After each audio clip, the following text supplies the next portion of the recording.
Yewega noneho amakuru yizewe kandi amakuru atari ivumbi yamaze kujya hanze ku mugaragaro. Noneho umukobwa wanyu Nyambo yerekanye umusore, amafoto yayashyize hanze. Bwana ikuramo seti kabisa, bwana ikuramo seti, umusore w'igikwerere, umusore w'igishongore, umusore w'intarumikwa, umusore koko nkuko yabivuze w'inzozi ze, umusore w'agatangaza, umusore mwiza cyane. Ariko barateguye koko bya nyabyo.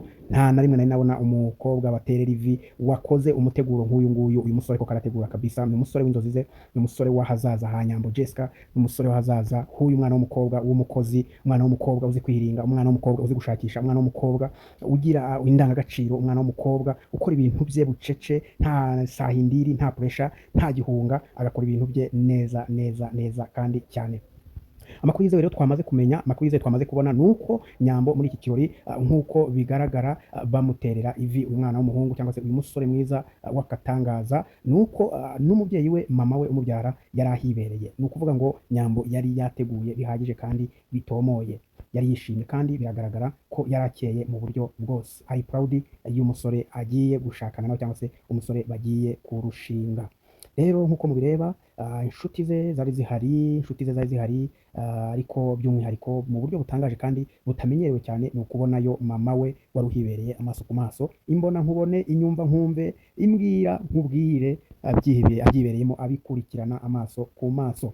Nguko rero uko bimeze, Nyambo Jessica yamaze gushyira hanze amafoto, nta kujijinganya, nta bwoba ndetse nta no guhishahisha, yamaze gushyira hanze umusore, amashusho ye cyangwa se amafoto ye yamaze kuyashyira hanze.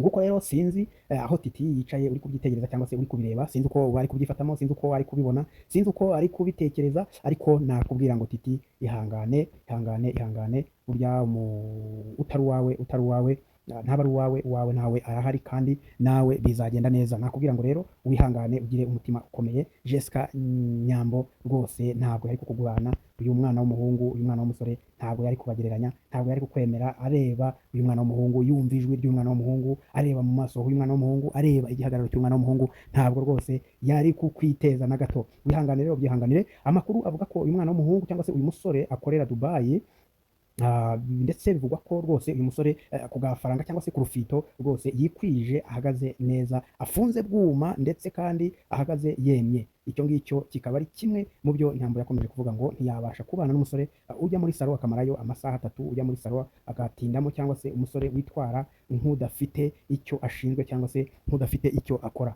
Ngayo nguko rero, nguko uko byifashe, nguko uko bimeze. Uyu musore w'inzozi z'umukobwa w'umunyamafilime cyangwa se wagaragaye cyane muri filime witwa Nyambo, nguwo uwo yahebeye umutima we, nguwo uwo yahebeye ibyo byose, nguwo uwo yemeye ko azamubera umugabo w'ahazaza he w'iteka ryose, bakabyarana hungu na kobwa, bakabyarana ndetse bakanuzukuruza kuko yamuhisemo kandi yamunezerewe. Nguko rero, nguko uko bimeze, ngayo nguko amakuru yo nagasubira. Bye bye.